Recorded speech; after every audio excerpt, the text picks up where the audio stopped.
This is not a podcast about being broken, although you may have been. This is a podcast about strength for women who find themselves in difficult relationships, including that sometimes difficult one with yourself. We'll look at your relationship through a lens of psychology, faith, and a little dash of my own kind of feminism. We're not fixing them, we're fixing you, and that changes everything. Welcome to Stronger in the Difficult Places. Save yourself, heal your relationships. Listen in. Hey there, welcome. I'm your host, Dr. Zoe, and I'm so glad you're here. Today's topic is consider this before you promise to change for your partner. But first up, as usual, my win and my fail. My win is that I had a wonderful birthday weekend. I'm not usually the type of person to celebrate my birthday for days or even a whole month. I know some people have their birthday weekend or birthday month, but my win is that it kind of happened that way. My birthday was on a Saturday, and my friend Christina asked if we could get together at her house on Friday night with my friends to celebrate. And it was so much fun. We ate Thai food, we drank good tea, and we chatted up the night. And they gave me the sweetest, most thoughtful gifts. And so then Saturday, I went out with my kiddos to this art museum in LA. It's called Flutter. It's a interactive art museum, which we've been wanting to go to for years, but COVID. And so now we finally got a chance to go. It was really fun. My husband couldn't be there because he was filming, unfortunately, but me and my older son Kai met us there, and the kids had a really great day, and we had an early dinner. And the girls made some nice gifts for me, and the boys also got me some really wonderful gifts. And so then Sunday, my bestie, Rosie, she treated me to a private training session with a fantastic trainer. My glutes and hams and really my whole entire body was sore for at least 3 days. It was such a good workout. So she treated me to that trainer, and then we had a brunch and we ate a ton of food afterwards. So my true win, honestly, is that I have wonderful, life-giving relationships that I have cultivated that have allowed me to have intimate time with friends and my family for 3 days straight over my birthday weekend, even though my husband's gone on location. So that's my win. My win is relationships. My fail. Guys, my fail. I get embarrassed just sharing my fails with you sometimes, but that's when I know that they need to be shared. This is real life stuff, and we don't always score. It's funny because I noticed that all of my win metaphors are sports related. I guess that's because of my foundation as an athlete. So I was invited to speak at a summit, and I've spoken at a number of summits virtually and in person, and I'd actually done this particular woman's summit before, and I really like her and I love her energy, and I am proud of my professionalism when it comes to speaking and writing and my work, and so when I fail, it's a harder blow. I showed up to this virtual summit about 40 minutes early. I silenced my notifications. My laptop was acting a little wonky, and so I typed the link instead of clicking on the link to get to the summit. This was a virtual summit. Did I mention that? And so I sat and I listened to the other speakers, and I was really engaged in their content. And then my scheduled time to get on stage was approaching, so I readied myself, and nothing.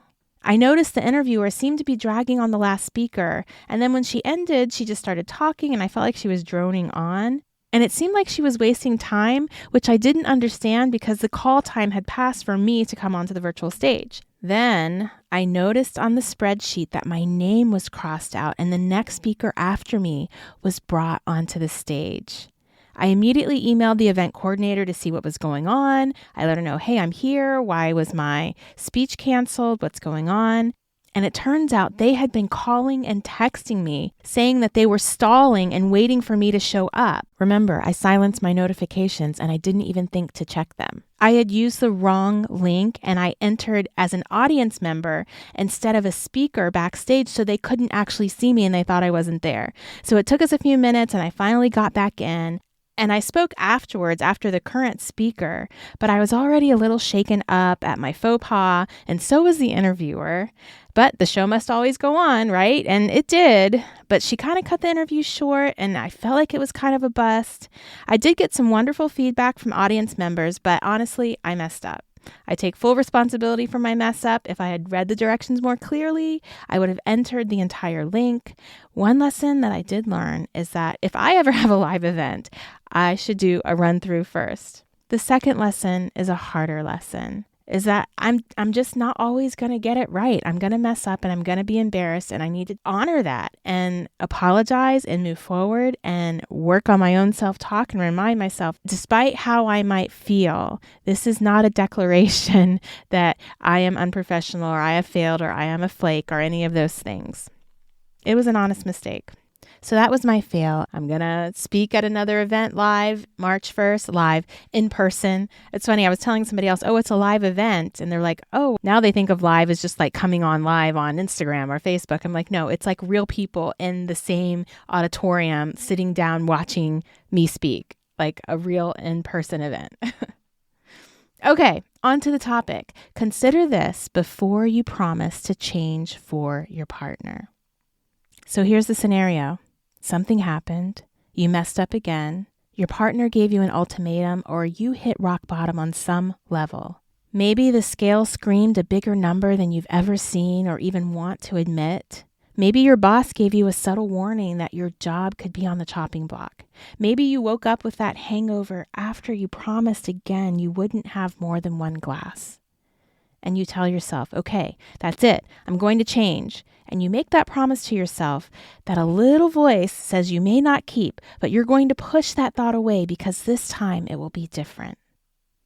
And so you set about, determined to hold fast, and the next thing you know, you're in the refrigerator and you watch yourself slowly bring that big bite of pasta to your mouth. Or you're in the meeting and you stay silent instead of speaking up once again. Or maybe you said that thing that you promised your partner you would never say again, and you feel so defeated. So before you resolve to make the promise once again, to say, I promise I won't, or I promise I will, when your actual ability to follow through may wane by the crack of dawn on the Earth's next rotation, I'm going to give you some questions to talk to yourself about. Get a pen and paper or text yourself on your phone. Does anybody else send texts to themselves, by the way? It's the quickest note strategy, and I will even send myself long voice texts when I'm out running. And the cool thing is, at least on an iPhone, it shows up as a new text, even though you sent it to yourself, so you won't forget to check it later. Anyway, I got off topic. Take these questions down and ask yourself before you ever promise to change. Number 1, what purpose does this behavior I'm trying to change serve in my life? See, quickly promising to change before you've even evaluated how this serves you in your life can lead to resistance and ultimately a failure to change. Yes, even negative, detrimental behaviors benefit us in some way, or we wouldn't do them. I have a habit of being late. I really dislike this about myself most days, but not often enough to significantly change this behavior, unfortunately. I'm not horribly late, just annoyingly late. You know that saying that if you're on time, you're late? Yeah, I don't comprehend that. If I'm on time, it's perfection in my mind. Maybe now that I've spoken it out loud, I'll actually be embarrassed enough to work on it. Many people say that being late demonstrates a lack of respect. I completely disagree, being a regular late person. I think it definitely can for certain people who feel the world revolves around them and who are truly inconsiderate of other people. That's not me. I've searched my heart regarding that, and I know that I am considerate of others, and I'm horrified if I ever inconvenience someone else with my tardiness. I tend to not run late when it will affect someone else's ability to do something, which also tells you and me that I can control it. So in seeking to change this character flaw, as some would call it, I have to ask myself the question, how does running late serve me? What benefit am I removing from myself if I work on being prompt, on time? Because I could just jump to, I promise I will never be late again, but I'm ignoring the roaring engine driving this behavior, and I'm ignoring myself and actually doing myself a disservice. Okay, so if I take the step with myself, how does this running late serve me? Well, in addition to being easily distracted and challenged with time management, I have a fundamental desire to not waste time, and I like to squeeze every ounce of the time I have. My name means life, and I feel like I just want to live to the utmost. So if I arrive early, I feel that I failed to squeeze one more thing in, and now I'm wasting time waiting for that thing to start. So that small benefit I receive from running late can sabotage my efforts to get to places on time, right? So if I'm going to be able to change this behavior, I've got to acknowledge that benefit. I've got to honor it and contend with it. And one of the ways I've done this is that I bring an iPad everywhere I go. So if I arrive early, I can always work on my writing while I wait, and then I don't feel like I'm wasting time. When I understand where it comes from, where my drives come from, it only makes it easier to change. And of course, I know the angle I need to take in order to change it. This also applies to the changes that you promise yourself you will make and changes you promise your partner that you'll make. See, desperation can drive us to make promises that make us feel better in the moment, but they set us up for teaching ourselves that we are not to be trusted. The relationship that you have with yourself, dear woman, is a real, live, breathing relationship. Just like you have to build up trust in a partner and you guys have to work to build retrust when trust is broken, the same is true with your relationship with yourself. So when you don't follow through on your own promises to yourself, you might think that there's no victim, that you're not really letting anybody down, but you're wrong. Your being able to follow through on your promises is actually coloring the lens through which you see yourself. And that lens becomes an echo chamber that then confirms and changes your behavior. I know it's not simple, but it's true. Now, we should work to make necessary changes in our lives, but first we have to start with honoring and understanding why our behavior is what it is to begin with. Before you commit to a change with yourself or a partner, you need to respond to your partner in this following way. I can hear that you're requesting a change from me. Your needs matter and I want to meet them, but I also don't want to make any promises that won't work for either of us in the long run. So I want to think about it and I'll get back with you about how I can make those changes. And can you tell me why you want me to change that to begin with? See, it's crucial that you understand why your partner wants you to change. It could be that the end goal of his request can actually be met in another way that doesn't require change from you. So ask these questions. Number 1, is this something really necessary to change? This is an important question to ask because it could be a nice to have, but not a deal breaker or not a this is really important in our relationship kind of thing. So before you make any kind of promises, you want to know, is this something really necessary to change? Number 2, how can I replace the benefit if I change the behavior? So this is what we already talked about. If you figure out what am I getting from this, then you can figure out how to get that same thing in another healthier way. Number 3, is it the behavior or the result that's bothering me?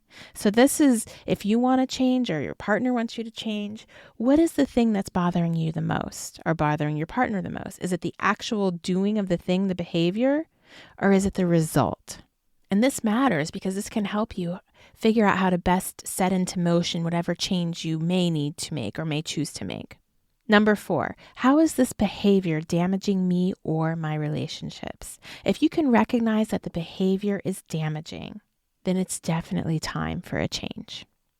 Number 5, do I really want to change it or does someone else want me to change it? This is where you have to step out of yourself for a minute and really try to look deeply at your motivations. If this comes from an intrinsic desire to up-level, to move towards health, to move towards productivity, if this is an internal thing and you really want to change for you, great.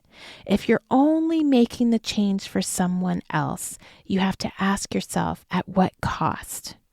Because if you're only making a change for someone else and you have not internalized this as a you thing, then you will feel resentment over time. And remember, the only reason to make a change is to improve your relationship or to improve your life or to honor or respect your partner. If promising to make a change will actually be the thing that damages the relationship more because you can't follow through, you feel resentment, it's not working for you in your life, then you're actually hurting yourself. So you've got to ask yourself these questions so that you make sure that this change will actually be an improvement to yourself and your personal life, one that you can grow from and learn to trust yourself as you make the steps to change it, or in your relationship, that your partner will be able to trust you and that you will be demonstrating to your partner that you care about what matters to him. But you can only do this if you make a promise that you know that you have not just intention to keep, because we always have the intention to keep the promises, but if you make a promise that you've set yourself up for success in doing it. We often make promises because we are feeling desperate, or we don't want to lose our partner, or we're just feeling these emotional things that I talked about in the beginning of this episode. And that's a good impetus for wanting to make change, but that does not create lasting change. That's where we have to implement the reasoning. We have to implement knowing ourselves well. We have to implement the steps to make the change and understand why we're doing it, and that ultimately it will benefit us. And if it won't, then you can't make the promise. It won't help you. It will just make things worse. So you'll have to figure something else out instead. Maybe talk things through, maybe figure out another alternative, but don't make that promise if you aren't going to be able to keep it long term. So number 6 is, will I resent anyone if I make this change? And I'm not asking you if you're going to resent in the minute. I'm not asking you if you're going to resent in a week. I want you to look long term at your relationships and figure out, in the long run, will I resent this? Number 7, how can I start this change in the smallest increment? This is a great question you need to ask yourself, because jumping right into any kind of change is usually a recipe for disaster. You want to start in a very small way that's completely attainable and start working slowly towards something that looks more like the end product or health. All of your desire to change matters little if your reason to not change overpowers it on any given moment. So when you hear yourself saying, yes, I need to work on that, or I'm going to fix that, I want your question to be, why? Why do you need to change that? Because he doesn't like it? Why do you need to fix it? And once you have your why, it will make things so much easier. These are some things, some questions, some ideas that I want you to consider before you promise to change yourself, to yourself, or before you promise your partner that you will change. And I just want to leave you with a reminder that you're perfect the way God made you. Thank you for listening to Stronger in the Difficult Places. New episodes go out on Tuesdays. Please subscribe to my email list so that you can get encouragement in written form from me, from my box to yours. Have a strong week.